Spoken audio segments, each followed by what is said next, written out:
Jadi nggak bisa lagi ngelacak itu. Dia akan pakai apa? E-katalog. E-katalognya udah pakai di situ. Lu nanti belinya dari e-katalog. Jadi orang yang dorong itu udah pesen. Nah, kepala dinas, ya, alhamdulillah saya dapat pengetahuan ini secara langsung lagi orang-orang. Aduh, saya bilang ini kacau. Terus gimana kita ngelacaknya gitu kalau deal-deal gitu? Nah, itu yang terjadi. Jadi pasar gelap atas seluruh transaksi yang diperlukan di Republik ini bisa hancur. Jadi kalau mau dibilang poin 5-nya, perguruan tinggi akan mendapatkan dampak paling serius.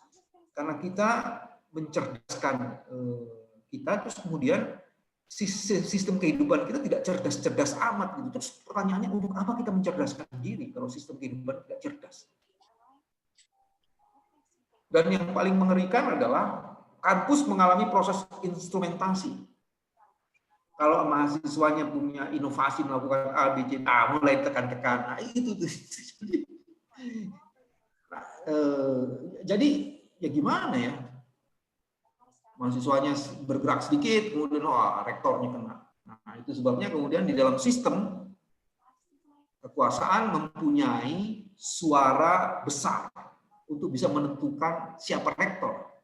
Karena sebenarnya inilah akibatnya kan, atau hubungan timbal baliknya kayak begitu.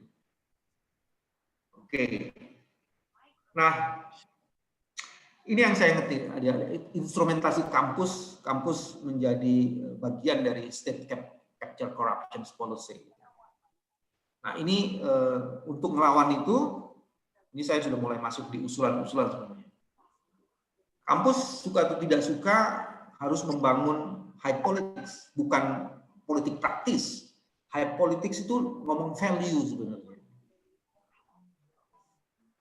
Jangan kemudian kita bilang kampus nggak boleh ada kekuasaan politik praktis, tapi kemudian kampus tidak diberikan kebebasan akademik untuk merumuskan apa yang terbaik bagi dirinya. Nah, ini yang mesti dilakukan. Kampus harus dijauhkan dari seluruh bentuk kekerasan. Apalagi kekerasan itu, kekerasan berpikir kita mengalami kekerasan. Jadi cara berpikir kita juga nah ini harus jadi membangun kampus sebagai tempat dibukanya kemerdekaan. Itu menarik apa yang dikemukakan oleh Menteri sekarang, tapi nanti di slide yang selanjutnya saya akan coba elaborasi. Jadi dengan begitu, pertama memang yang dilakukan ada 3 nih di bagian ini. 1, institusi ini, kampus memang harus mempunyai fungsi yang kembali kepada kita awalnya. Dia tidak sekedar mencerdaskan pikiran-pikiran yang berkembang itu, tapi juga dia mengolah nuraninya supaya kemudian ada kewarasan nurani yang berpihak. Dan nurani yang berpihak itu juga harus berpihak pada kepentingan tertentu, yaitu kemaslahatan. Nah, bisa nggak kemudian kampus terus-menerus melakukan review dan kritik terhadap dirinya sendiri supaya kemudian dia bisa menjadi sesuatu yang betul-betul kawah candra di muka yang akan menjadikan orang bukan sekedar cerdas dan terampil saja, tapi mempunyai yang disebut dengan soft kompetensi. Nah, cilakanya tuh pendidikan karakter, pendidikan yang mengasah. Misalnya gini, untuk mendapatkan persistensi itu sekolahnya di mana sebenarnya? Dihajar jatuh, bangkit kembali, dihajar jatuh, bangkit kembali, mendapatkan kesulitan itu dia meyakini bagian dari tangga suksesnya kesulitan itu. Di mana kita mendapatkan itu? Bukan sekedar knowledge. Nah, ini yang proses untuk membangun kampus yang dahsyat itu. Nah, ini saya masukin. Mari kita lihat. Kampus adalah embrio gerakan anti korupsi. Dia bisa seperti itu. Belajar. Kenapa bisa begitu? Kita harus belajar dari sejarah pergerakan kita. Coba kita lihat 1908, 28, 45, 66, 1998. Coba cek di situ. Hampir semua gerakan di Indonesia itu, pergerakan Indonesia modern itu tak bisa dilepaskan dari pemuda mahasiswa kampus. Nggak bisa dilepaskan kayak gitu. Pergerakan Indonesia modern pertama 1908 itu dimulai oleh mana? Orang-orang yang mendapatkan, yang menikmati politik etis dari Belanda. Dia kemudian sekolah, dari sekolah itu dia membaca, dari situ kemudian jendela mata dan hatinya terbuka. Oh, di mana-mana begini, kenapa harus ada penindasan?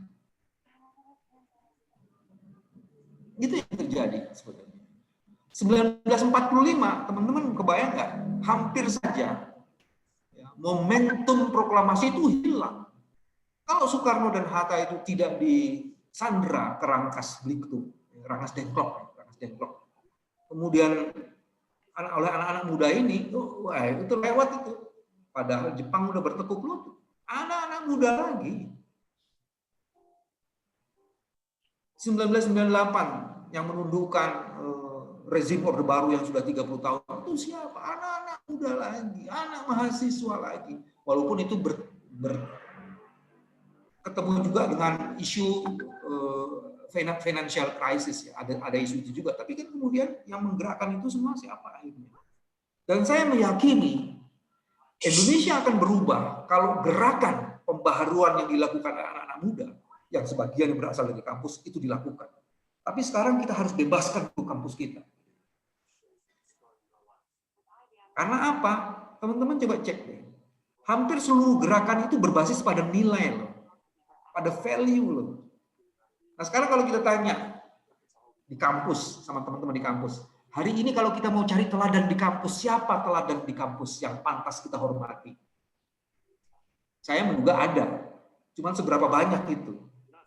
Nah, kalau kampus tidak mereproduksi keteladanan dan banyak orang-orang hebat, maka akan susah kemudian teman-teman anak muda ini melihat mana si patron yang pantas dia. Itu tantangannya sebenarnya di situ. Nah, mari kita lihat ini positioning saya, ini bagian terakhir dari ini. Positioningnya kayak gini. Kalau belajar dari sejarah pergerakan itu jelas. Kami nonton juga di laptop film. Nggak bisa lah, ini mau yang Syarifah. Oke. Kalau kita belajar dari sejarah pergerakan Indonesia modern, maka saya meyakini semua perubahan yang kita inginkan itu sebenarnya bisa dilakukan kalau ada gerakan dari teman-teman di kampus, perguruan tinggi, macam-macam seperti itu. Tapi memang harus ada prasyaratnya. Mereka yang betul-betul punya soft kompetensinya oke, dan dia tidak sekedar mencari pengetahuan di kampus, tapi kampus adalah kawah candra di muka untuk mendidik dia menjadi sesuatu di situ. Jadi beyond dari sekedar mendapatkan nilai tertentu, nilai-nilai dari pembelajaran. Nah, saya ingin menggunakan kesempatan. Menteri Pendidikan kita mengatakan merdeka belajar. Mudah-mudahan kata merdeka belajar itu kita bisa memberi interpretasi yang substantif.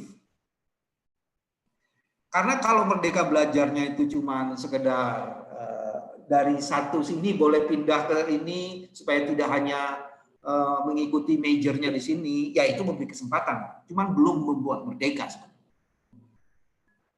Merdeka itu bukan hanya terhadap pilihan, tapi juga alternatif yang berkembang dan kemudian mengasah nurani kita.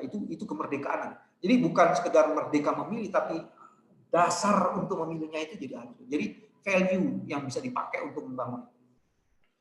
Hal lainnya adalah untuk mempercepat itu, memperbanyak hadirnya orang-orang yang punya teladan atau potensial keteladanan dan teruji rekam jejaknya untuk hadir di kampus, sehingga ada proses blended gitu ya, antara orang-orang di luar kampus dengan orang-orang di kampus, ya. Terutama mahasiswanya, begitu pun dosen-dosennya dan macam-macam. Nah, kalau proses ini terjadi, maka kemudian kita akan bisa mempercepat tumbuhnya nilai-nilai membangun gerakan ini.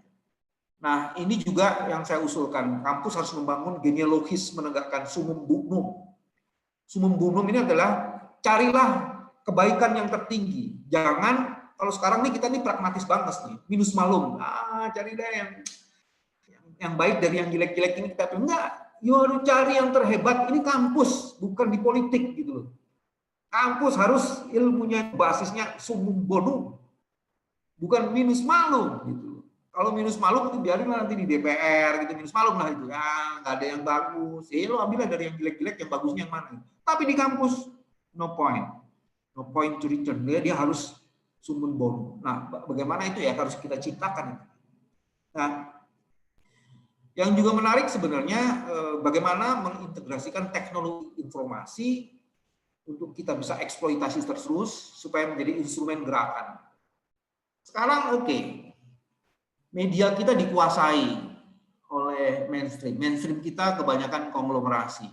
Kan sekarang berkembang yang disebut dengan citizen journalism. Nah, kembangkan citizen journalism itu sebenarnya. Tapi juga kita harus mengendalikan sisi hitam dari citizen journalism. Ada orang yang brengsek nyebarin hoax terlalu banyak ya. Nah, itu yang mesti dikendalikan. Tapi sekarang kita tidak harus tergantung dengan mainstream. Sekarang teman-teman media-media mainstream itu banyak kesusahan. Tapi kemudian kan Anda tahu ada judicial review yang akan menggugat YouTuber-YouTuber kita supaya punya license media, karena media-media ini kan udah ngeluarin izin gede-gede terus kalah sama YouTuber-YouTuber yang nggak perlu bayar pajak gitu kan. Nah, ini bagaimana memanfaatkan itu sebagai instrumen gerakan. Saya nggak kebayang, misalnya ya, ini liar ya idenya. 50 orang YouTuber terbanyak di Indonesia diundang oleh forum ini. Terus kita diskusi mengenai tematik tertentu, lo CSR-mu apa untuk membangun gerakan ini? Wah, jadi tuh. Nggak perlu 5 tahun, tuh kayaknya setahun 2 tahun aja tuh jadi tuh barang itu. Dia punya 10 juta orang, kalau 10 juta itu value-nya kita bantuin, ngembangin. Wah, itu dahsyat banget itu.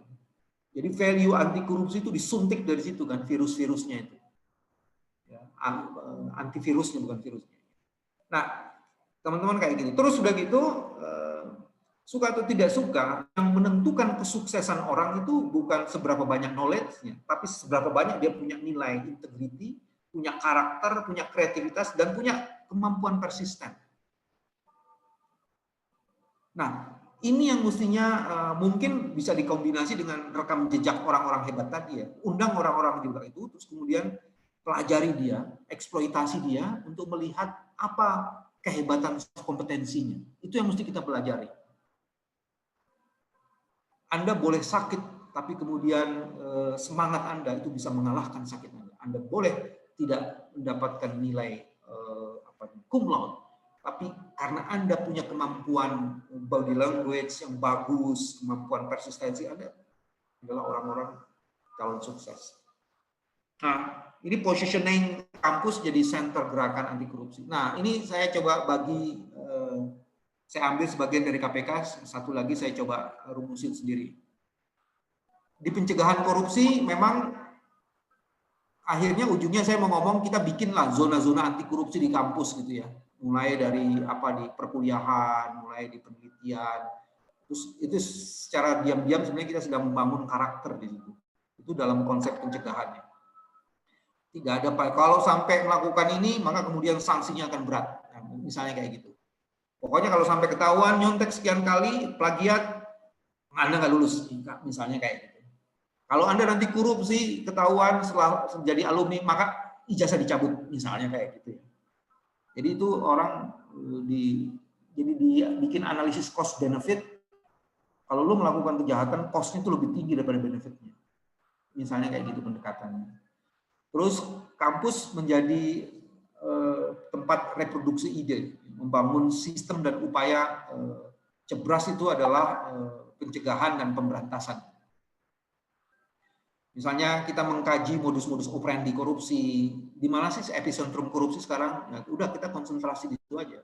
Grand corruption itu kalau udah tahu epicentrumnya, siapa sih yang terlibat? Udah, jangan-jangan kalau kita selesaikan 50 orang Indonesia yang dalam tanda petik bajingan banget gitu ya, terus kita selesaikan, jangan-jangan Indonesia terus terbebas gitu. Kita pakai strategi Pareto gitu. Ini kalau kita beresin 100 Indonesia yang terbrengsek, ini kemudian kita bisa membangun sesuatu jauh lebih hebat. Misalnya kayak gitu ya. Jadi konsentrasinya di situ aja. Jadi kalau jadi pimpinan KPK, udahlah nggak usah terlalu banyak-banyak. Mana epicentrumnya di situ, siapa pelaku-pelakunya, hajar di situ, pet. Karena Anda cuma tingkat Polres, nggak di mana-mana gitu. Cuma ada di Polres Jakarta Selatan aja kan. KPK kan di Jakarta Selatan. Nah, misalnya kayak gitu. Atau Anda perlu jadikan KPK itu di setiap dada anak muda. Ini jadi beda tuh kan. Misalnya kayak gitu. Nah, kampus harus menjadi motor gerakan, harus menjadi pressure group. Ya. Advokasi anti korupsi harus dilakukan secara lebih tegas, lebih sistemik, dan lebih terstruktur. Nah, teman-teman, ini beberapa ide positioning kampus. Mudah-mudahan ini bukan sesuatu yang nggak bisa dilakukan. Nah, dari dalam pembelajaran ini ada perguruan tinggi, ini ada saya ide dari KPK, saya coba ini peran perguruan tinggi, ada kegiatan di pendidikan anti korupsi apa, misalnya ada orientasi mahasiswa, masa perkuliahan mendalam. Sekarang nggak ada KKN, cuman apa misalnya membuat apa untuk teman-teman ini kajian anti korupsi, macam-macam kayak gitu. Nah, inilah yang bisa dilakukan. Sehingga mudah-mudahan nanti kita dulu KPK itu punya K versus K, kita versus korupsi. Nanti kita akan ubah dia, kampus versus korupsi. Saya berhenti sampai di situ. Terima kasih. Selamat datang orang-orang kampus yang luar biasa yang akan mendekonstruksi kegelapan dan membangun gerakan anti korupsi. Terima kasih. Assalamualaikum warahmatullahi wabarakatuh. Waalaikumsalam warahmatullahi wabarakatuh. Luar biasa sekali ya kawan-kawan ya. Kita selama 1 jam lebih, saya sengaja tidak potong karena memang dari awal sampai akhir yang disampaikan oleh Pak Bambang ini sangat inspiratif, meskipun juga bagi saya sendiri agak menakutkan Pak Bambang. Karena kalau tadi Bapak sampaikan di awal misalnya 92% ya orang Indonesia mengatakan bahwa korupsi di Indonesia itu yang sangat tinggi ya, tingkatnya bahkan sampai tertinggi di Asia gitu. Tetapi kenapa kemudian sampai sekarang tuh masih terus terjadi, bahkan itu terjadinya di beragam aspek kehidupan gitu ya. Itu saya malah jadi ketakutan kritiknya Mokhtar Lubis tahun 77 sampai sekarang tuh masih terjadi bahwa orang Indonesia itu hipokrit gitu ya. Jadi tahu bahwa ini hal yang tidak baik tapi tetap saja dilestarikan gitu, tetap saja dilanjutkan. Oke, baik. Pak Bambang, saya mohon izin setelah ini kita coba untuk diskusikan beberapa pertanyaan dari kawan-kawan mahasiswa ya, Bapak ya. Udah yang tanya mana ya? Wah, cukup banyak ini di kolom chat. Jadi saya mungkin mulai dari atas saja dulu, Pak Bambang ya. Kita mulai dari atas dulu. Ini yang pertama ada pertanyaan dari Kania, dari kelas B. Kania bertanya bagaimana peran masyarakat kelas menengah dan kecil nih, terutama untuk melawan korupsi dari kaum elit. Sedangkan saat ini diindikasikan lembaga yudikatif pun sudah dimasuki oleh politik kepentingan. Mungkin karena beda jauh dengan pertanyaan kedua, mungkin kalau Pak Bambang berkenan menjawab dulu yang pertama ini, Pak. Silakan. Oke, terima kasih pertanyaannya. Dalam catatan di KPK, misalnya kalau saya pakai rujukan KPK, justru pelaku korupsi kebanyakan memang orang-orang menengah ke atas, orang yang punya, yang bisa memanfaatkan otoritas dan kewenangannya dan tahu juga cara bersembunyi dari otoritasnya untuk tidak harus mempertanggungjawabkan ketidakjujurannya. Nah, sebenarnya kalau kita lihat level korupsi terbagi 3. Ada urusan perut. Urusan perut tuh ya dia ngutip sana, ngutip situ karena memang dia nggak cukup. Gajinya untuk makan tuh nggak cukup gitu. Nah, itu kalau orang di level kecil tuh korupsinya itu. Cuman kalau udah naik lagi itu udah menggunakan pengaruhnya, jabatannya.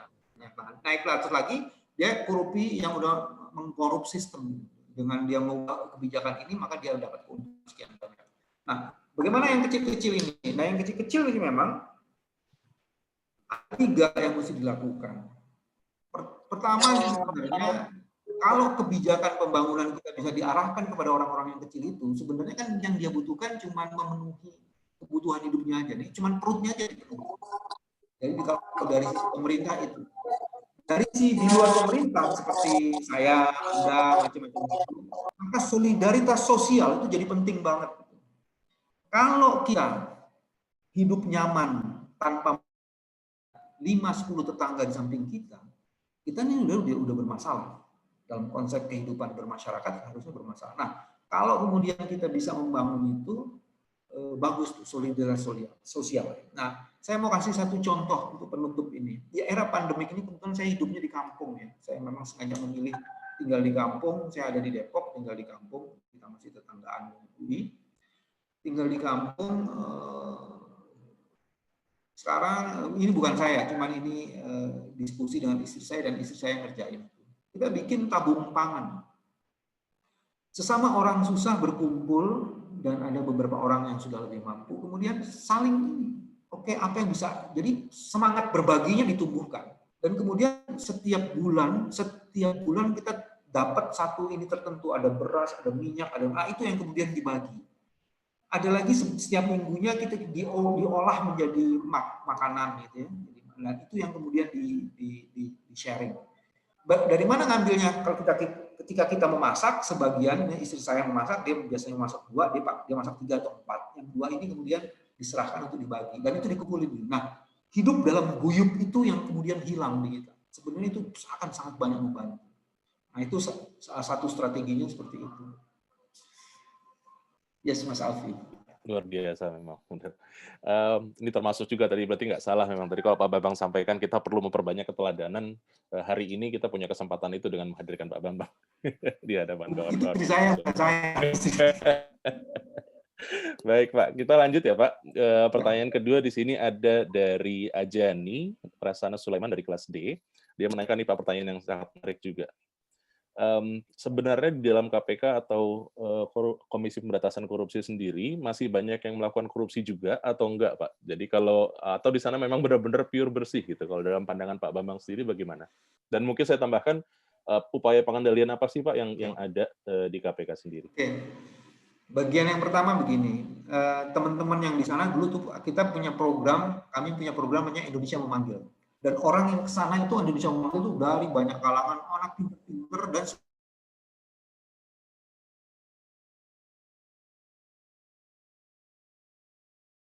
pada saat itu dikasih. Nah, sekarang pertanyaannya, adakah lembaga di Indonesia di mana kita kepengen ke situ karena kita ingin mendedikasikan sesuatu, tapi di sisi lainnya kita mendapatkan sesuatu yang dari situ. Kalau udah di situ udah aman lah. Anak bisa sekolah sampai dokter macam-macam, itu aman gitu. Nah, kita kehilangan itu sekarang. Jadi dengan bekerja di situ sepenuh-penuhnya bekerja, terus kita nggak kesusahan gitu untuk sekedar makan bersama, punya rumah, punya kendaraan, menyekolahkan anak-anak. Kita ini kekurangan itu, tempat itu. Kalau itu ada, saya pikir Anda nggak perlu jadi kaya raya kan. Tapi kalau ada sesuatu terus punya untuk anak-anak oke, istri juga senang. Kalau cuma beli cincin kawin aja, adalah mobil yang nggak usah mewah-mewah, bisa lah gitu kayak gitu kan.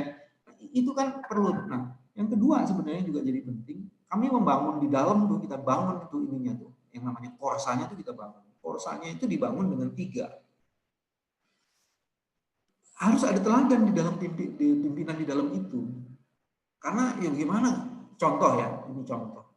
Mas Alvin kalau dikasih contoh terus jangan tanya lagi, oh ini teladan. Nggak gitu, ini cuma sharing. Contoh misalnya gini. Saya punya kendaraan sendiri tapi dikasih supir dan ajudan pada saat itu. Tapi ketika saya mengantar anak saya ke sekolah, supir dan ajudan di belakang, saya nganter, nggak ada urusan. Jadi nggak, itu dari yang kecil-kecil, itu yang dari kecil-kecil. Kalau kami datang ke satu tempat, saya yang sekarang ini agak beda, saya dengar. Cuma nanti teman-teman pelacak sendiri. Dulu kalau saya datang ke tempat-tempat, kalau kami sudah bilang, oke, kita datang, nggak perlu jemput-jemput itu. Kita datang di jam di mana itu. Bahkan kami kemudian mengatur. Biasanya gini, kalau apalagi pimpinan KPK datang ke satu provinsi, mulai dari Polda, Panglima, Gubernur itu atur semua. Enggak, kita datang, kita atur waktunya pas banget. Tidak ada tuh di mobil berdua, itu nggak ada tuh. Hengki-pengkinya tuh di situ tuh, kalau di mobil berdua, sebelum masuk ke ruang umum, di ruang private dulu berdua aja, itu nggak ada gitu-gitu. Semua teman dari KPK masuk, udah jadi kita suruh masuk semua. Nggak ada itu. Kita disuruh masuk di ini istimewa, nggak ada. Kita rakyat biasa. Nggak ada kemudian karena pejabat gitu, apalagi pimpinan harus di bisnis, nggak ada. Kita nggak mau. Ada aturan yang kita bikin. Jadi sengaja dibikin aturannya. Kalau perjalanannya masih 2 jam ke bawah, nggak usah pakai bisnis-bisnisan. Kecuali kalau udah perjalanannya 5 jam, oke. Bisnis itu bukan karena untuk gaya, supaya kemudian ketika sampai di tempat dia lebih refreshing, lebih fresh. Itu aja sebenarnya maksudnya. Pergi kemana-mana, udah kan udah difasilitasi kan. Mau makan udah dikasih lumsumnya, mau pilih hotel udah dikasih lumsum. Jadi nggak usah, kalau di sebagian teman pegawai negeri gini, mau nginep di hotel ya duitnya kurang, jadi dia perlu memperpanjang jumlah hari supaya bisa nginep di hotel itu. Kita nggak perlu yang kayak gitu kan. Memperpanjang waktu tim 3 hari supaya bisa nginep di hotel itu, enggak. Kalau memang adanya hotel itu, bayar hotel yang itu. Jadi sistemnya itu apa namanya, dibayar kemudian gitu. Tapi juga dicek tuh, lu levelnya segini maunya di bintang 5, nggak bener nih. Jadi ada aturannya. Tapi cukup lah kayak gitu kan. Dulu gajinya tuh pakai misalnya single salary. Single salary itu apa? Kita nggak dapat rumah dinas, kita nggak dapat mobil dinas, nggak pakai yang pokoknya semua fasilitas dinas, semuanya sudah dikonvert menjadi dana. Jadi satu di situ. Makanya gajinya tinggi. Tapi kita nggak dapat rumah dinas. Nah yang sekarang ini mau dapat mobil harganya 1,5 M. Cuy, itu komponen mobilnya udah dimasukin dalam gaji, keluarin itu baru dapat mobil. Terus urusannya apa sih, mobil kan kita bisa pilih sendiri, nggak usah pakai mobil. Dan dengan begitu kita efisien loh, nggak perlu, KPK nggak perlu lagi punya bengkel karena mobil operasionalnya sewa semua. Nah kita ini mau mobil kantornya kadang-kadang 2, punya mobil sendiri, untuk mobil istri, untuk mobil anak, tuh mobil kantor semua. Nah, kita tuh nggak ada yang gitu-gitu. Jadi CCTV ada di tempat di mana-mana.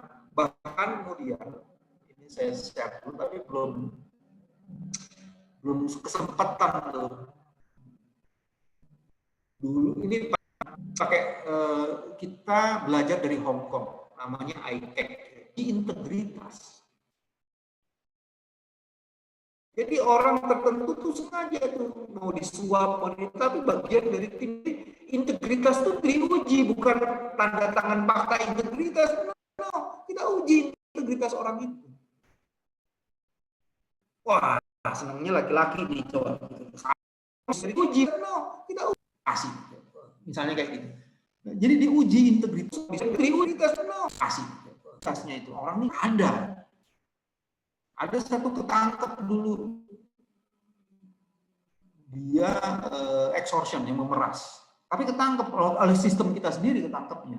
Sekarang kita tahu kalau gajinya segitu kira-kira lifestyle-nya kayak apa. Begitu lifestyle-nya meningkat, ini kecurigaan dari pengawas internal kita jalan. Tapi saya nggak tahu ya yang sekarang. Jadi pengawas internal tuh kuat banget, jadi kayak surveillance tapi untuk diri kita gitu. Nah itu kuat banget karena dia langsung kepimpinan. Jadi bukan sesuatu yang sulit sebenarnya, bisa. Ini persoalannya mau atau tidak, bukan bisa apa enggak. Mau apa enggak sebenarnya. Yes, Mas Alif. Terima kasih. Dan yang Pak Bambang sampaikan, kawan-kawan, itu saya bisa juga bersaksi. Jadi 7-8 tahun lalu waktu saya masih di kementerian, saya tahu bahwa kalau teman-teman mengundang orang KPK datang, itu jangankan teman-teman mau kasih makan siang gitu ya, minum aja belum tentu disentuh karena sudah bawa bekal sendiri juga, apalagi mau ngasih honor tuh, waduh itu pasti tidak akan pernah mau mereka. Berkelahi dulu tuh kalau ngasih honor.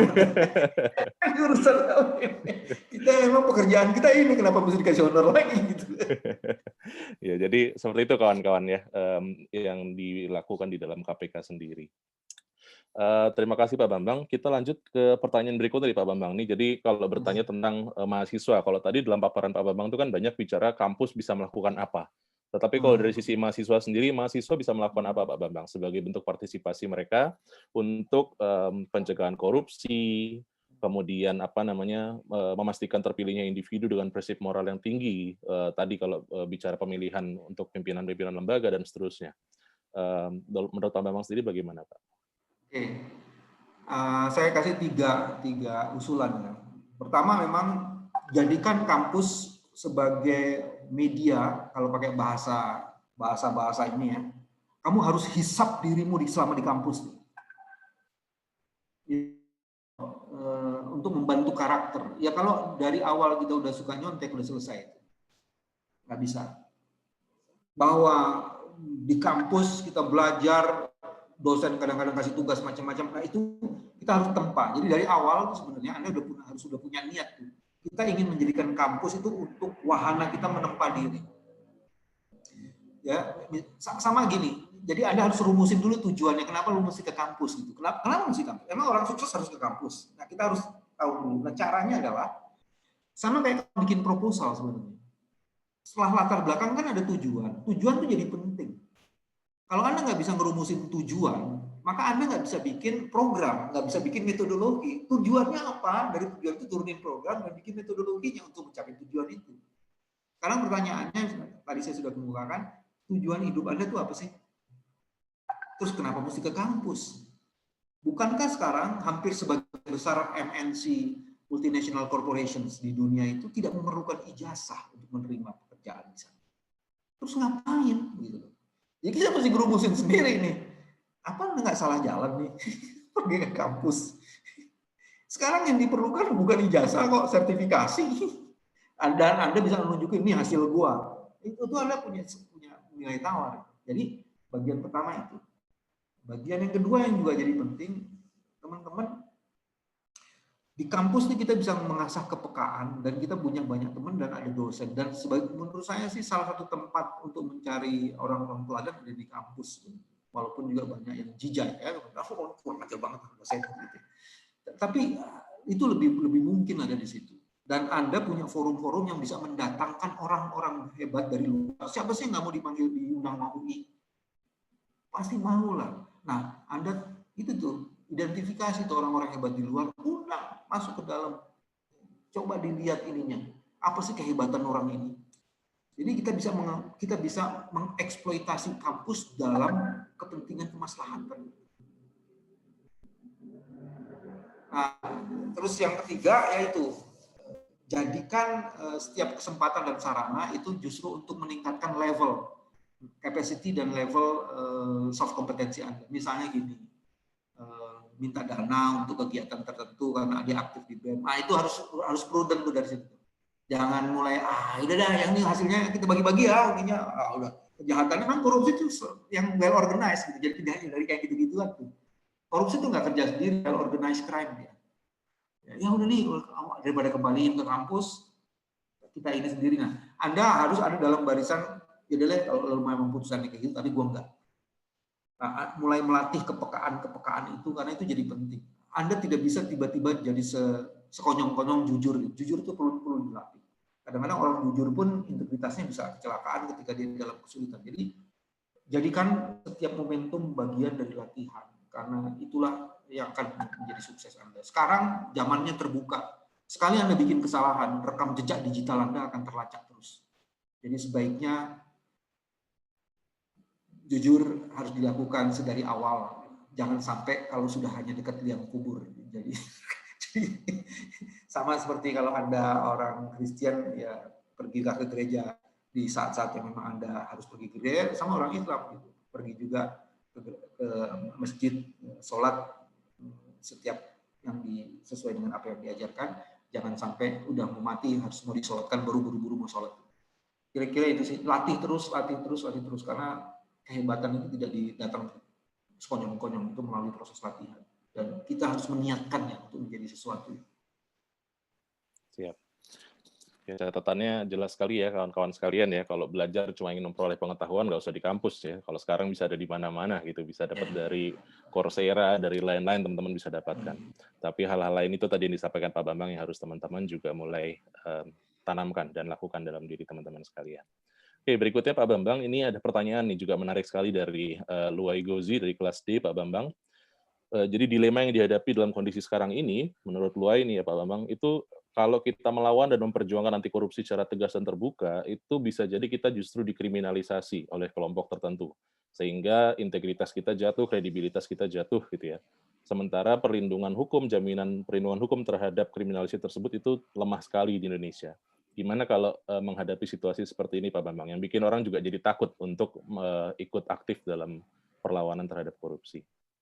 Oke.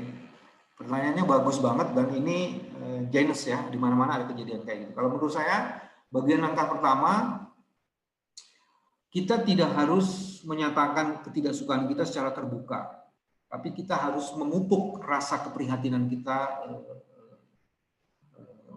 setiap saat. Jadi kalau memang urat saraf kita belum sampai pada keberanian untuk menyatakan tidak, maka kemudian kita boleh tidak harus terbuka. Anda bikin diskusi dengan teman-teman, Anda menulis dengan gaya satir atau menulis dengan cara membuat tulisan, itu bisa. Jadi yang penting gini, jangan berhenti berpikir kritis dan jangan berhenti untuk mempersoalkan ketidakadilan. Caranya Anda bisa ukur sesuai dengan passion Anda dan tingkat keberanian Anda. Satu itu sebenarnya. Bagian yang kedua, Anda jangan berpikir bahwa orang yang prihatin itu cuma Anda sendiri. Gitu. Ada banyak orang, cuma kadang-kadang kita melakukan sendiri, enggak. Konsolidasi yang dilakukan. Tadi saya bilang gerakan. Kalau Anda sendiri itu bukan gerakan, cuma bergerak-gerak doang gitu loh, bukan gerakan gitu. Tapi kalau gerakan, Anda sudah berkumpul, punya tujuan yang sama, rumusin itu dalam platform, ya, peta jalannya kita buat, metodologinya kita buat, baru kita bisa lakukan sesuatu. Jadi cara yang kedua adalah cari teman. Kalau frekuensinya udah sama semua enak gitu. Nah itu dengan cara kayak gitu, jadi kita tidak sendirian. Karena memang ya sekarang kenapa Anda harus ke gereja bersama-sama? Karena memang komunitas yang dibangun. Kenapa Anda sholatnya yang laki-laki harus ke masjid? Harus bersaf-saf. Karena kalau kita bersaf, kekuatan kita jauh lebih. Nah itu saf itu jadi penting. Nah yang ketiga, coba perhatikan soal kreativitas, dan kita memulai sesuatu itu dengan, kalau mau lawannya besar, jumlah kita sedikit, kita harus mulai berani di mana sebenarnya simple, yang kalau kita ketuk di situ maka akan ada multiplier efeknya. Kalau kita mengkaji di situ maka orang akan terbelanga. Oh iya betul, nah itu. Nah, jadi dengan begitu kita perlu pemetaan dan kemudian cari itu simptom yang paling itunya di mana, yang main simptomnya nih, kalau saya menggunakan istilah itu epicentrum problemnya itu ada di mana. Nah, kulik di situ, di situ, petakan di situ.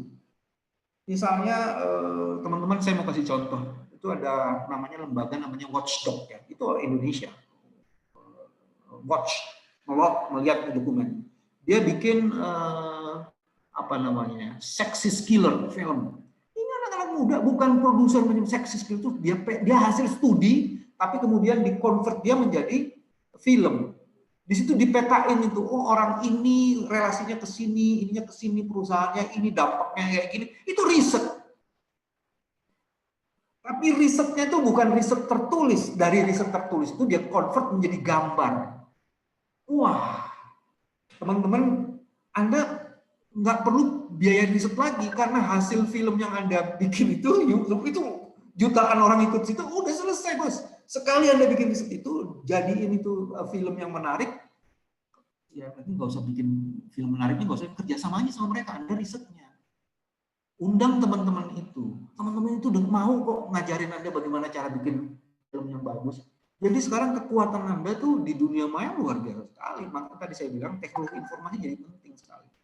Dan sexist killers itu menggambarkan bagaimana orang-orang di Indonesia yang menjadi pejabat-pejabat itu sebenarnya punya persekutuan dengan konglomerasi, dan dia menjadi bagian yang merampok sumber daya alam. Dan itu kan cara baru advocacy. Jadi nggak pakai buku lagi gitu loh.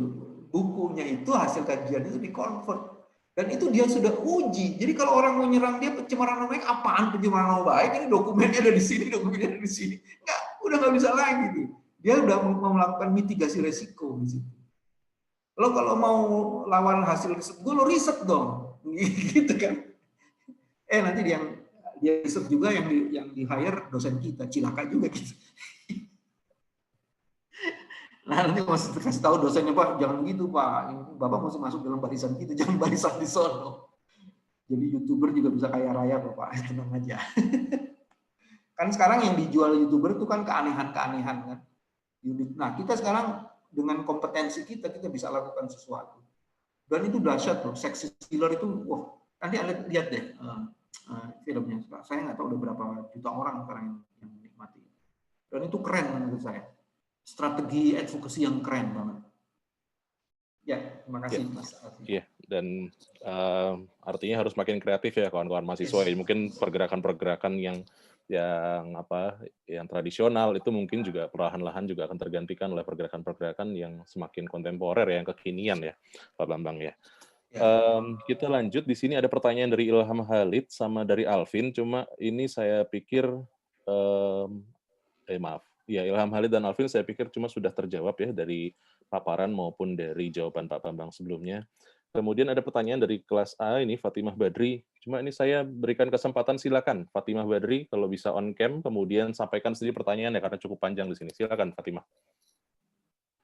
Iya, selamat sore Mas Alfi dan juga Pak Bambang. Sebelumnya maaf saya tidak bisa on cam karena di sini lagi hujan juga. Saya di Jakarta, hujan deras dan sinyalnya unstable. Makasih ya, Fatimah. Iya, sebelumnya terima kasih banyak karena sudah memberikan saya kesempatan untuk bertanya. Jadi dengan ditangkapnya 2 menteri kita atas kasus korupsi di jangka waktu... Itu bukan menteri kita loh, menteri kamu kali ya. Oh iya, menteri saya. Menteri saya, kita atas kasus korupsi di jangka waktu yang berdekatan ini, maka apakah yang dilakukan KPK itu sudah maksimal, di mana kita mengetahui bahwa hanya dengan OTT belum juga menurunkan kasus tindakan korupsi, bahkan kian bertambah. Apakah sudah ada perencanaan dilakukan tindakan preventif agar menciptakan sebuah mekanisme birokrasi anti korupsi, atau mungkin opsi lainnya turut bekerja sama dengan negara lain yang memiliki tingkat korupsi terendah untuk turut membantu dalam membenahi birokrasi yang baik? Terima kasih banyak. Terima kasih. Sama namanya Mas Alfi tadi? Fatimah, Pak. Fatimah, saya bukan pimpinan KPK ya, jadi cuman saya membayangkan kalau saya jadi pimpinan KPK ya, saya pernah jadi pimpinan KPK. Jadi yang pertama gini, kalau dengan OTT itu kan sebenarnya tindakan untuk menimbulkan efek jera kan sebenarnya. Jadi efek jerahnya itu harus ada. Ya, mari kita bandingkan dengan kasusnya Joko Chandra gitu ya. Joko Chandra dengan dia bisa menyuap di mana-mana cuma dihukum 2 tahun, kira-kira efek jerahnya ada nggak? Menurut saya sih nggak ada. Dan bahkan kemudian itu sebagai kamuflase untuk menutup semua transaksi gelap selama ini. Jadi bisa kayak begitu tuh. Nah, sekarang pertanyaannya, OTT harus jadi efek deterrent supaya menimbulkan ketakutan supaya orang lain tidak melakukan itu. Jadi dia ada efek kejutnya di situ. Satu itu. Terus yang kedua dalam konteks penindakannya ini harus sampai ke hulunya nih. Ini baru hilir nih mainannya nih. Ini sampai ke hulu. Kalau uangnya itu katanya ada sekitar 300-an triliun untuk hibah macam-macam kayak gitu, berarti kalau 10%-nya aja itu kan ada sekitar 39-an. Atau kalau dijadiin 1%-nya udah 3,9 triliun. 3,9 triliun itu sudah bisa untuk menggerakkan partai itu. Nah, itu kita mesti lihat sampai di ujung. Jadi ini harus sampai di hulu. Nah, setelah dari situ baru kemudian tadi saya sudah kemukakan, kita petain itu sebenarnya. Ini problemnya ada di mana sih sebenarnya? Supaya kita bisa lihat apa sistem yang bekerja, apa kerusakan sistem yang ada di situ. Nah, harusnya kita pelajari di situ. Makanya kemudian integrated handling cases-nya itu harusnya bukan hanya penindakan saja, tapi juga ada ngomong pencegahan. Kayak ini loh, Fatimah, triangle fraud ya. Dalam triangle fraud itu adalah pertama niat orang, ini bisa nggak niatnya itu dikendalikan. Kedua, sistem yang memproduksi kejahatan, bisa nggak sistem yang memproduksi kejahatan itu dikendalikan. Terus yang ketiga, rasionalisasi. Orang kemudian kalau melakukan kejahatan, gue udah bekerja untuk negara ini selama 50 tahun, masa gue ngambil begini aja nggak boleh. Nah, itu semua yang, jadi harus ada analisis cost benefit supaya melihat, kalau gue ngambil, maka kemudian gue akan lebih banyak dapat cost-nya ketimbang benefit-nya. Nah, untuk itu sebenarnya dalam kajian itu baru kemudian KPK akan muncul dengan program. Nah, kalau ditanya apakah programnya sudah ada, saya mau buka sedikit ya, ada 3 lah yang saya perlu buka. Kami pernah bikin analisis mengenai. Nah, problem pertama itu adalah orang dengan sistem pemilihan seperti sekarang itu memilih orang bukan karena orang itu punya kompetensi, karena dia mengenal orang itu, sebagian karena uang, karena sebagian dia ada dalam sistem itu karena dia ada di ranking pertama namanya, sehingga siapapun yang ini dia akan dapat kalau partainya masuk ke situ dia akan jadi pasti masuk ke ini. Nah, dengan begitu harus diperbaiki tuh sistem untuk ininya. Jadi kita masuk dalam sistem. Contoh lagi, oke, dia tidak punya pengetahuan macam-macam gitu. Oke, kamu harus punya tenaga ahli dong di DPR. Disetujui ada tenaga ahli, tapi disimpangi. Tenaga ahlinya itu yang dipilih dari kelompoknya dia aja. Keluarganya masuk, ininya masuk, susah jadinya. Mestinya kan tenaga ahlinya tuh di pooling. Yang diperlukan tenaga ahli itu apa sih? Model ini 1, 2, 3, 4, 5, oke. Kalau diperlukan tenaga ahli seperti itu, maka kemudian cara menyaringnya kayak gini. Oh, kayak gini, kualitasnya kayak gini. Ini enggak. Akhirnya yang diambil tenaga ahlinya itu adalah tenaga ahli dari keluarganya dia sendiri. Jadi rusak lagi itu sistem. Terus udah gitu kita bangunin sistem. Oke, mau enggak? Seluruh perjalanan Anda itu kita kasih sistem GPS. Dulu waktu saya jadi pimpinan KPK itu kendaraan saya kasih GPS. GPS-nya untuk apa? Untuk melacak. Saya menyediakan diri dilacak. Saya kemana aja bisa diketahuan. Ada logbooknya gitu loh. Ya bisa saja saya menggunakan mobil yang lain untuk itu, cuma enggak. Saya menyediakan diri untuk dilacak. Itu sebenarnya bagian dari mitigasi. Kalau saya dituduh macam-macam, loh ini logbook saya begini. Kalau tiba-tiba kan, nanti kan ditanya juga, logbook kan yang pegang pengemudi kan. Loh, oh iya pada saat itu saya pergi ke sana tidak pakai mobil ini, kan ketahuan itu. Jadi saya menyediakan diri saya untuk diperiksa. Nah, mau nggak pejabat-pejabat publik itu dikasih fasilitas, terus dikasih GPS? Kalau perlu tuh, GPS-nya tidak di mobil, kita tanam di kulit gitu loh. Jadi dia pergi kemana aja kita ketahuan tuh. Pergi ke Mangga Besar ketahuan. Dan saya pikir istri senang juga itu kalau melihat suaminya bisa kelacak kemana aja. Bukan begitu Mas Teguh? Jadi kita pasang aja tuh GPS-nya tuh di dalam kulit gitu kan. Wah, pejabat publik dengan eselon tertentu kasih GPS. Jadi ketahuan kalau begitu. Nah, itu contohnya. Sampai dulu baru kendaraan ya. Terus udah gitu handphone saya juga itu terbuka. Kalau nanti diperlukan oleh pengawas internal kita harus buka, nggak boleh lagi gitu. Handphone itu memang milik pribadi. Kita bisa menundukkan diri, menyediakan diri, kita bikin oke, ini bisa diperiksa kalau ada kecurigaan. Oh, udah selesai. Jadi Anda dari awal udah nggak bikin yang macam-macam di handphone itu juga kan. Semua happy kan, anak saya senang, istri senang, semua senang. Kita nggak perlu. Jadi itu harus dibikinin sistemnya. Dan nah, saya kasihlah satu yang ini, yang sistematik. Ini udah beberapa kali saya kemukakan. Teman-teman coba lihat dompet Anda. Isinya bukan ada SIM.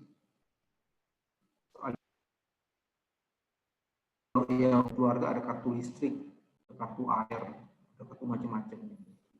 Pak Bambang, itu mohon maaf, ada agak ATM, terpotong, ya kan? agak terputus Pak Bambang. Paspor.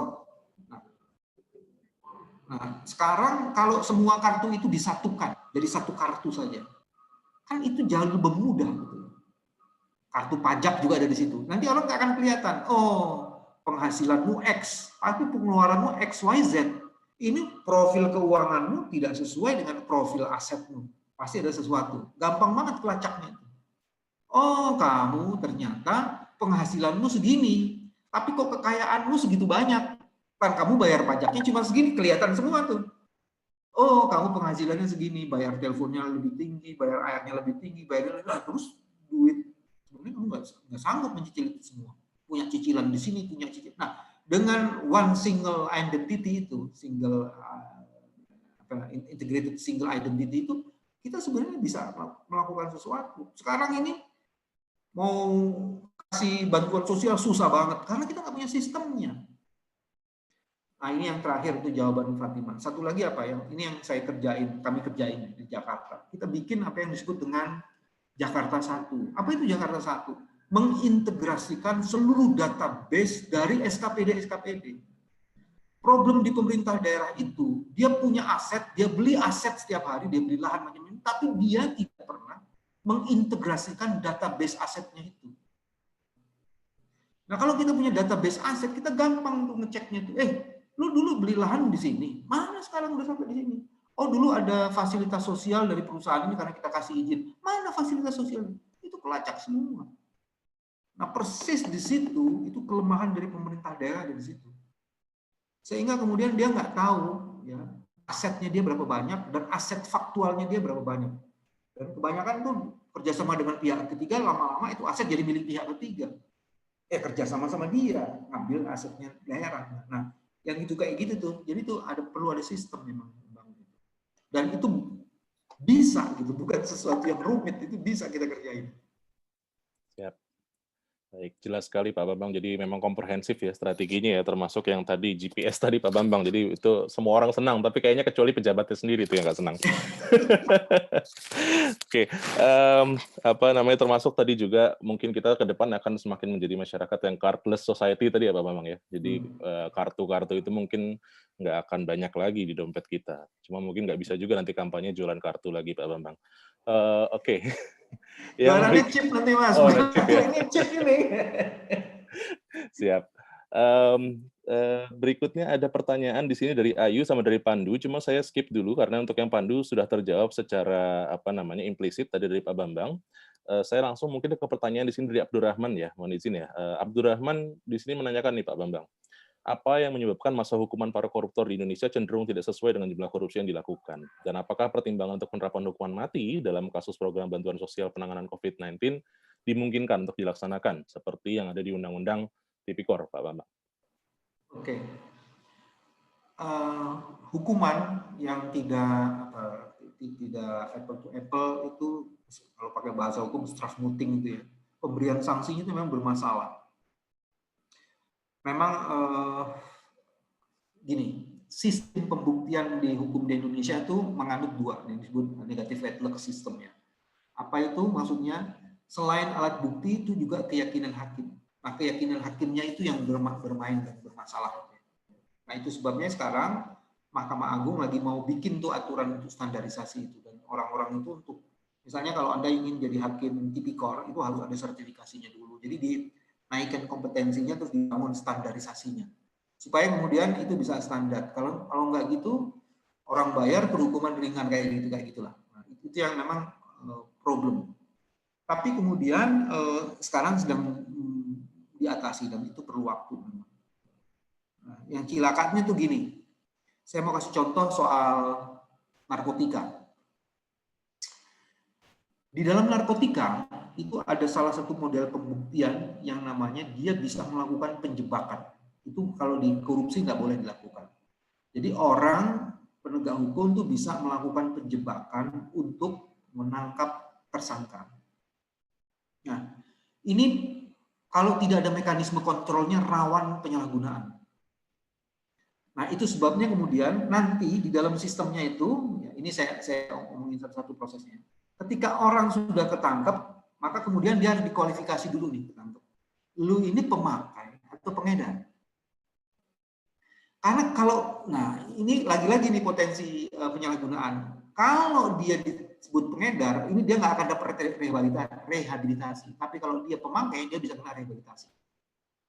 Nah, untuk ini kalau nggak ada mekanisme kontrolnya itu juga bahaya. Terus udah gitu di barang bukti.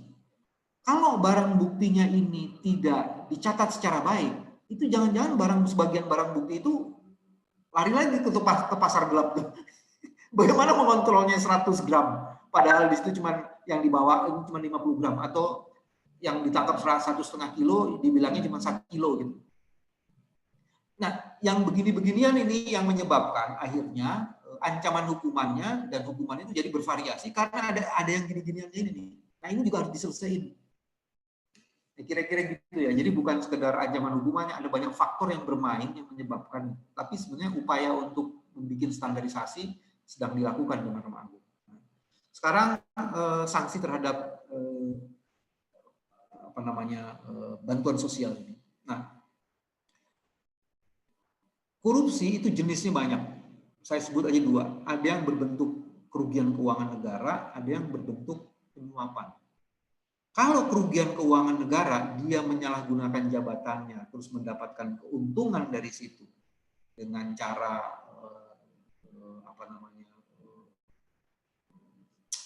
dengan cara melakukan perbuatan melawan hukum.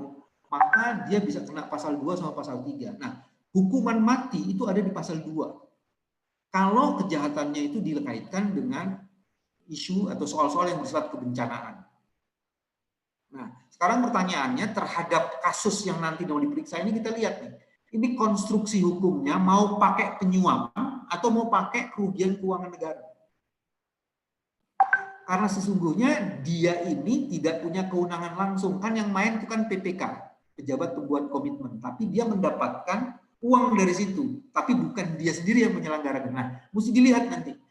PPK ini apakah mendapatkan supervisi dari si namanya kuasa pengguna anggaran.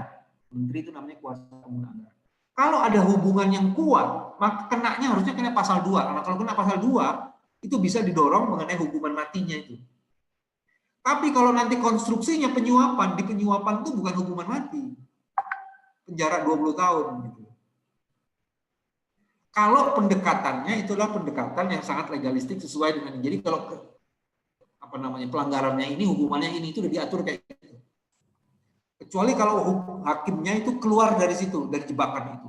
Dan itu ada dasarnya. Pasal 5 Undang-Undang Kekuasaan Kehakiman, itu disebutin gini. Hakim wajib menggali rasa keadilan di masyarakat. Nih, kalimat ini nih. Kalau hakim represent justice of the people dan melihat ini kelakuan ini bajingan banget gitu ya. Kemudian nah itu bisa tuh. Nah, cuman hakimnya ini school of thoughts-nya, mazhab yang mana nih? Jadi kalau di hukum ada yang disebut dengan rehmatul sedat, rehmatul laid. Ada yang wehmatul sedat gitu loh. Jadi ada ini dia mau pakai yang legalistik atau yang soal kemanfaatan. Nah, itu yang jadi soalnya. Jadi kalau ditanya ke saya, kalau pakai analisis normatif, dia nggak bisa kena kalau pakainya, nggak bisa kena hukuman mati kalau pakainya penyuapan. Tapi kalau konstruksinya adalah kerugian keuangan negara, karena dia terlibat langsung atau mensupervisi langsung dan ada keterlibatan langsung di dalam pengadaan barang dan jasa itu, dia kenanya pasal 2. Nah, tinggal kita lihat aja KPK beraninya yang mana, kepandaian dia sampai kemana untuk menguji itu. Siap, Pak Bambang. Ini masih banyak sekali pertanyaan dari kawan-kawan, tapi mungkin saya satu saja ini yang orisinil sekali nih Pak Bambang nih. Ini pertanyaan yang mungkin butuh para mahasiswa untuk memahami nih jawabannya. Tapi saya persilahkan yang terakhir ini Kayla untuk sampaikan pertanyaan sendiri, Kayla Zahra Ravenska. Oke, Mas, terima kasih banyak atas kesempatannya. Jadi saya mau bertanya, sebelumnya maaf banget ya Mas, nggak bisa on cam karena kondisi jaringannya lagi kurang stabil. Iya, silakan Kayla, nggak apa-apa, silakan. Ya, saya izin bertanya. Jadi salah satu bentuk dari korupsi itu kan gratifikasi atau suap menyuap. Nah, sedangkan dalam agama memang selalu diajarkan untuk berbuat baik dengan contohnya pejabat memberikan bingkisan kepada pejabat lain. Atau bahkan memberikan uang tambahan. Apabila pemberian bingkisan atau uang tambahan yang diberikan tersebut ikhlas, menurut Bapak, apakah hal tersebut dapat dikatakan sebagai gratifikasi atau suap menyuap?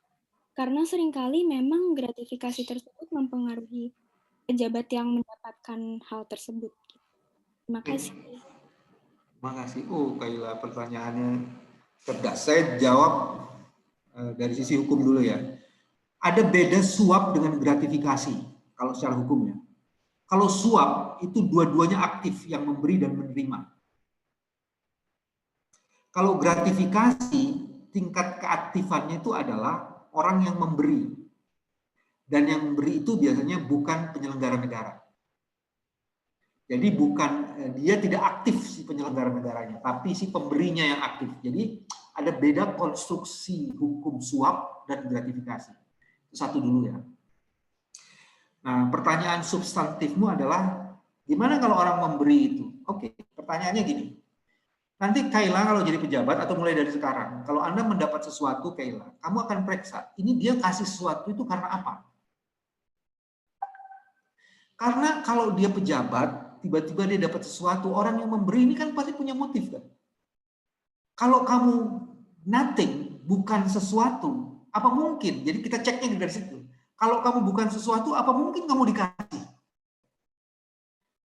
Ini yang selalu kami beritahu kepada teman-teman di penyelenggara negara. Kalau lu tuh tukang parkir, kalau kamu itu ibu rumah tangga biasa, kira-kira orang datang ke kamu ngasih sesuatu, itu mungkin nggak? Kalau itu tidak mungkin, berarti kamu diberi itu karena kamu punya posisi tertentu. Walaupun hari ini dia lagi tidak perlu sama Anda. Dan kemudian di dalam sistem hukum ada mekanismenya. Ada gratifikasi yang disebut suap, ada gratifikasi yang tidak disebut suap. Gratifikasi yang tidak disebut suap itu kalau Anda menerima sesuatu, kayak kemudian melaporkan. Jadi dia dilapor pada lembaga yang berwenang, terus lembaga yang berwenang periksa. Oh, ini pemberian sesuatu ini apakah harus dirampas untuk negara atau dikembalikan? Jadi ada mekanismenya.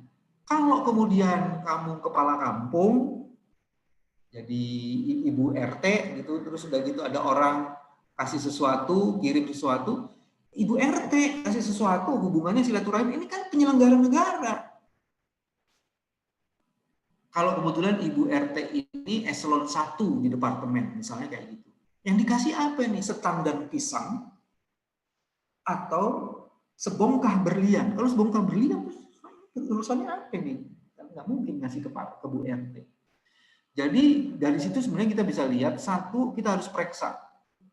Ini yang dikasih ini, pantas nggak dia kira-kira ngasih kepada saya? Kalau dia saudara kita ngasih, itu masih ini. Dan di dalam KPK itu ada tradisi gini, menjaga etik. Anak buah nggak boleh bayarin bos. Kalau ada ranking di bawah saya, bayarin saya nggak pantas. Tapi saya boleh bayarin ini. Nggak boleh bayarin anak buah. Anak buah nggak boleh bayarin bos. Itu bisa gratifikasi tuh anak buah. Jadi ada level itunya. Jadi kamu periksa itu. Terus kedua, supaya tidak disebut gratifikasi, kamu lapor. Dan lapor itu nanti akan diperiksa apakah mau diserahkan atau di kayak gitu. Dan menurut saya ketika Anda, nah ini bagian terakhir nih, Kaila, bukankah Anda lebih bagus memberi daripada menerima? Karena tangan di atas jauh lebih terhormat dan mulia ketimbang tangan di bawah. Biasakan memberi dan bukan menerima. Karena apa? Sunatullahnya atau hukum alamnya, siapa memberi banyak, dia akan mendapat banyak. Berilah sebagian besar apa yang kau miliki, supaya kau bisa mendapat banyak. Apalagi kalau memberi dengan keikhlasan, kau pasti mendapatkan sesuatu di luar batas kemampuan kamu untuk membayangkan. Kira-kira begitu, Mas Alfi. Luar biasa memang, Pak Bambang. Pak Bambang, ini ada pesan dari di chatbox Pak Bambang, ini dari Bu Lina Miftaljana, katanya sedang ada masalah. Jadi beliau koordinator dari mata kuliah ini, cuma ada masalah dengan laptopnya sehingga suaranya nggak bisa keluar. Beliau mengucapkan terima kasih ini Pak Bambang atas kesediaan Bapak. Bisa chatting juga kan kalau nggak bisa bersuara. Mbak Lina silakan tuh. Minta chatting. Oke, tadi yang terakhir saya pikir itu sudah merangkum semuanya, bahkan saya mungkin tidak perlu lagi merangkumkan apa yang sudah disampaikan oleh Pak Bambang, karena tadi yang terakhir itu sudah luar biasa powerful pesan yang disampaikan beliau. Kawan-kawan, artinya korupsi bisa terjadi di sektor apapun dan bisa terjadi kepada siapapun, sehingga yang harus ditanamkan oleh kita semua, termasuk juga saya hari ini belajar banyak dari Pak Bambang, itu adalah kita juga harus memiliki sistem etika sendiri, standar etika sendiri dalam diri kita, sehingga ketika kita berhadapan dengan situasi-situasi yang berpotensi untuk kita terlibat dalam tindak korupsi, kita bisa menimbang-nimbang sebelum membuat keputusan yang pada akhirnya nanti bisa jadi membuat kita merugi sendiri. Gitu. Mungkin itu dari saya, Pak Bambang. Saya izin kalau boleh berganti untuk share screen, Pak Bambang. Gimana? Kalau boleh saya izin berganti untuk share screen, saya ingin. Oke, saya stop ya ininya ya. Stop share. Jadi kawan-kawan, ya, baik, kawan-kawan sekalian, terima kasih banyak atas partisipasi kawan-kawan. Jadi pertanyaannya mohon maaf tidak bisa semuanya dibahas, didiskusikan pada sesi sore ini, tetapi Saya yakin kawan-kawan dan juga karena saya sendiri demikian ya, kita sudah memperoleh banyak sekali pengetahuan, banyak sekali pencerahan, banyak sekali ilmu dari Pak Bambang. Jadi kalau tadi saya sampaikan begitu Pak Bambang, mohon maaf jangan tersinggung, tetapi memang kami belajar dari keteladanan yang seperti itu, yang mudah-mudahan dari pelajaran hari ini keteladanan itu terbangun sendiri juga di dalam kampus dari kami sendiri juga. Mudah-mudahan kita tidak lagi butuh untuk disuplai dari luar ke dalam, tetapi juga dari dalam juga bisa memiliki keteladanan itu sendiri, Pak Bambang. Singkat kata Pak Bambang, saya mohon izin menyampaikan ini apresiasi dari Dekan Fakultas Ilmu Administrasi, Pak Bambang, diberikan kepada Bapak atas kesediaan Bapak untuk hadir pada sore hari ini, berbagi bersama kami semua. Kami sangat berterima kasih, kami sangat senang sekali Bapak mendapatkan insight ya yang sangat langka ya buat kawan-kawan sekalian, termasuk ya buat saya sendiri memperoleh kesempatan ini. Sekali lagi mohon maaf kalau waktunya mungkin terlalu singkat atau terlalu panjang ya. Nanti untuk lebih jelasnya lagi kawan-kawan tadi manfaatkan yang disampaikan oleh Pak Bambang, eksploitasi kesempatan yang ada di kampus. Mungkin juga bisa ada kesempatan webinar-webinar lainnya. Kalau ada Pak Bambang silakan ikuti gitu. Jadi bisa kalau hari ini mungkin kesempatannya belum terlalu banyak, teman-teman peroleh pengetahuan dari beliau, teman-teman bisa dapatkan di kesempatan-kesempatan yang lain lagi. Atau mungkin ya kalau Mas Teguh ya, kalau mau lanjut ke kuliah pasca mungkin ketemu juga dengan Pak Bambang. Makasih Pak Bambang atas Sama-sama semuanya. masuk kuliah umumnya. Mohon berikan apresiasi yang sebesar-besarnya kepada Pak Bambang, kawan-kawan sekalian ya. Jadi ini luar biasa sekali beliau sudah bersedia hadir di tengah kita. Dari kami mewakili tim dosen Pak Bambang, saya mewakili Bu Lina, Pak Teguh, dan rekan-rekan dosen yang lain dan mahasiswa di sini sekali lagi mengucapkan terima kasih atas kesediaan Bapak. Dan bagi kawan-kawan mahasiswa, pesan terakhir adalah jangan lupa ada tugas setelah ini.